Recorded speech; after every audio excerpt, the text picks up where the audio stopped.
We go one more time around Mid-Ohio, and qualifying was quite the surprise. Cooper's been dominating this whole time, but P1 was taken by Jackson. He was followed by Waleed, putting in an insane lap considering he was in the less dominant Nissan. Cooper wasn't far behind on lap time, but he's starting P3 in his Mustang. It's a big jump to the 131s with Kelton. Dylan was behind him with a very similar paint job, and Jake brings up the rear in another 300ZX. Gordon Wallace will be joining us once again. Gordon, what do you think of qualifying? I think that those times from our top two drivers are incredibly impressive considering Cooper's dominance, especially with Waleed in the Nissan. But I must say, one lap is very different than a 10-minute race. Will these guys be able to keep the car on the track? Exactly, and Cooper, in previous races, has proven that he can. Will he be able to gain those two positions and take home his first ever tournament win? Jackson just about cuts the beam and starts the race. The Mustangs have a pretty significant advantage off the line, as we can see Waleed dropping back in the braking zone. It's a big cluster of cars in turn 1, but Jackson breaks away, and look at that! Cooper's already in P2. Cone's being launched all the way from turn 1, going into the chicane. And it's Kelton who's had the first off! There might have been a little bit of contact there between him and Dylan. We'll check back later. Cooper seems to be making ground, but Waleed gets it a little bit wrong, maybe a little bit too hot. Oh my goodness! Waleed up into the air with a collision between him and Jake. Waleed spun in that corner. Jake collected him and sent him soaring up into the air. A dramatic pileup then in lap 1. Such a shame considering Waleed's incredible pace in qualifying, but our leader Jackson still holds it, and Cooper's closing in. Regarding that incident between Kelton and Dylan, there was no contact. Kelton unfortunately lost it on his own. And after that huge kerfuffle, Dylan, our winner last time out, has worked his way up to P3, and look at the gap. Cooper is made to Jackson, going into the final sector. Oh, and it's a big slide from Cooper, though, obviously pushing very hard to get to the back of him. Oh, Dylan spins out from P3. He's now at the very back. It was a promising start, Jackson, but unfortunately, he dropped it. The race for the lead is still very close, but after that slide, Cooper made a little bit of ground. Oh, he's passed him! Jackson's gone off! And it's a big off as well. And Waleed is going to be able to make up P2. Jackson, just like Dylan, dropping it in Sector 3. Cooper takes back the lead and resumes his domination. Jackson started on the wrong car, hopped in the Mustang, clawed it back, set the fastest lap we've seen yet, but he didn't have enough time to figure out how to keep the car straight. Cooper, on the other hand, has been a master. This is his best chance to get that first tournament win. Waleed has already made his way back up to P2 and now has got to fend off Jackson. That was quite the recovery drive. Unfortunately, I don't think that we got to see any of it, but after that really big impact, the car flew entirely off the track, up into the air, and now he's back into P2. Everyone, with the exception of Cooper, has had a massive mistake on lap 1. There's 7.5 minutes left. I reckon he can keep it on the track for that long. Judging by what he's done previously, it should be a piece of cake. It's similar to last tournament in a silly way.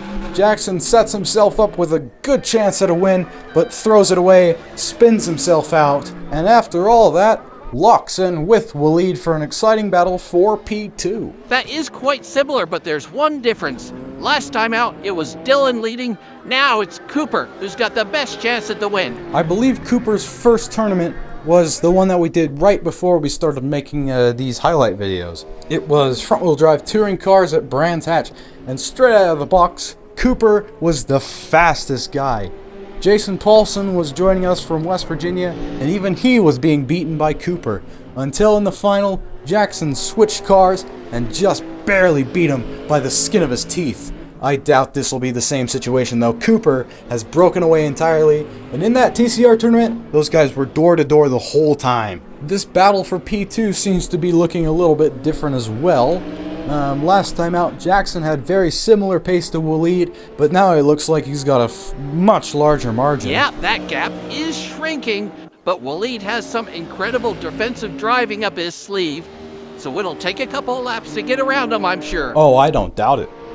Jake has had a difficult final this time out. He qualified P6, had that big crash with the lead, but he's not in last. He's in P5, and he's looking up P4. But it's Nissan versus Mustang. That's the battle to look at right now. Look at how Jackson's sliding the car around, eager to get ahead of Waleed. It'll take a lot of effort that he'd rather be putting in to catch Cooper, but even if he does have some clean air, I don't think that will ever happen unless Cooper makes a mistake of his own. There's a little bit of dirt on the side of the track, but no yellow. Oh, and there he is! Kelton comes back on the track sideways, leaving dirt and sparks in his wake. Jake is up to P4. We're almost halfway through now. Jackson definitely under pressure after making that mistake on lap 1. I don't think he's going to be on his A game, or maybe he will. Maybe he can take that aggression and use it. That's a big slide into turn 1, but he keeps it on the track. Just from that slide, you can see that he isn't taking that aggression and using it wisely. He's getting stressed and he's pushing the car too hard. He's overdriving, and if he isn't careful, he'll make another really big mistake. He is gaining time though. He's set the fastest lap by a couple of tenths. A 1:29.3 is a pretty good time to get mid-race, and it's no different with the gap to Waleed. It is closing, but I doubt that there's going to be anything this lap. Maybe in the next lap. They're getting close through the S's here. It doesn't seem like there's any other kind of potential action on the track at the moment. Everyone else is kind of separated. This is certainly the closest gap on the track, and realistically, the highest position that we'll be fighting for, I think. There are some different driving styles going on. Waleed going for a later apex than Jackson, but he's not making that much time, is he? He's losing time, if anything. That Mustang is just so rapid. It's not quite as rapid if it twitches on the way out of the corner like it did there. Clearly lost a little bit of time. It is a slidey car, and he is overdriving, but he's still making time to Waleed just. And it is close now. I reckon on this lap, there'll be a move in one of the hard braking zones. That's a good bet. I'm reckoning that Jackson will not be coming P3 this race, but we'll have to wait and see, because I know that Waleed is going to put up a massive fight to hold on to P2, whether it means he crashes himself or not. Well, we're coming up to the first potential spot for an overtake, aren't we? Into the hairpin here, and it won't be anything on the entry. Mid-corner, it seems pretty even, but on the exit, the Mustang might get a little bit of a run, but it's not a big enough run.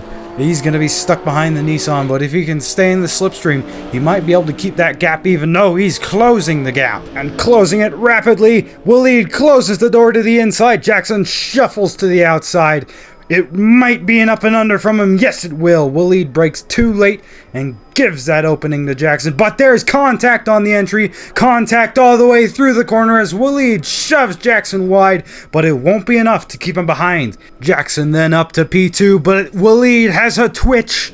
And it's into the grass. He's going to be out of the fight for P2. Jackson walks away with it now. That was a good battle, and it could have kept going, but unfortunately that Nissan just got the better of him there. With the Mustang, the power's instant, but with the Nissan, the turbo comes on later, and sometimes that can catch you off guard. That sudden burst of power when you aren't exactly expecting it. The good thing about the Nissan's turbo, though, is that it's actually twin turbocharged. So to start, there's a very small turbo, and then the bigger turbo comes on later, so the power is a little bit more of a linear thing, and it's a little bit more predictable. But even then, there is still that increase of power, and you may not be expecting it. It's just not going to be as reactive as an NA car. Exactly. Well, there's 2 minutes left now. Cooper seems to be leading the way, and I think he's going to be walking away with his first tournament win. Yes, and that's very exciting news. Cooper's been working at this for a long time. He's been chipping away, and he's always been ready to take it. And now, this is his best chance ever. Jackson goes off again, and Waleed shoots back into P2. Our battle is back on the table. But with how much time is left, and how big that gap is growing down this straightaway, that might be a tall order to get close to Waleed again. Jackson may have the pace, but he doesn't have enough race time left. Even if Waleed makes a tiny little twitch, it's not going to matter. Waleed's gonna have to spin out again if he wants any hope at getting P2 back. And look at this, Jake, not too far behind in the background. He's been putting in some stellar laps while these guys have been making mistakes. Once again, I don't think that he's gonna be able to make his way into this battle unless somebody else makes a mistake, like Jackson was just getting twitchy there. But Jake has put in some incredible laps these last couple. Whoa, look at the slide on that. Overcorrecting a little bit even. Yeah, he locked his rear wheels going over the crest. The same mistake that Dylan made in these earlier races, but being quick on his feet to correct it. If we weren't sure if he was overdriving or not before, we are now, and the answer is yes. And he has to start being careful, but that's going to be too much curb on the inside. He's not going to have the steering angle to correct that one. He's made that exact mistake before in another tournament. Getting too far onto the inside curb and losing control of the back of the car, Jake shoots past into P3. Yes, it may now be a podium for Jake in the Nissan, who started in P6. What a climb he's had. Jackson quick to recover after he lost that position. He might have enough time to get close to the back of Jake. He's gonna have just this lap to make the move. In other news, with just 5 seconds left on the clock, Cooper makes his way into Sector 3, miles ahead of everyone else. What a dominant tournament he's had this time. He's shown everyone that the Mustang is the fastest car around here, and when everyone else drove it, they were surprised to see that Cooper wasn't backwards every single corner.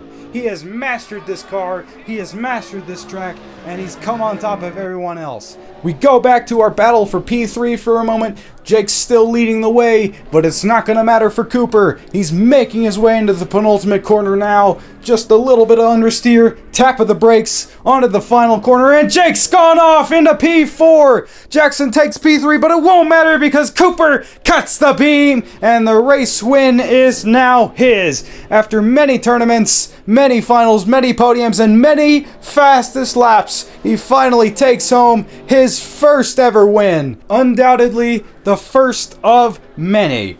And what a tournament to do it in. These are easily That's the hardest Jackson cars. That stopped Jackson's off the track. off. In what is that? That seems to be the penultimate corner. He's locked up and he's stopped. Oh, and that's a big slide from Kelton as well, but Jackson is stopped and he's not going to finish this race. He takes fastest lap, but he isn't going to cross the line. I wonder what happened there, if it was a simulator issue or something like that.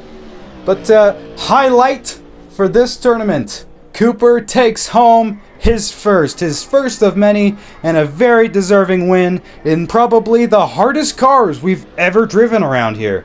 That takes skill, that takes patience, and that takes precision. A very exciting tournament, but a little bit light on our attendees this time out, wouldn't you say? Yep, there were only 8 racers this time out. So if that looks like fun, why don't you come on in? We got plenty of room now. But there we are then. After a lot of long battles, Cooper takes it home, the first of many, and we'll see you next time with these new weekly formats.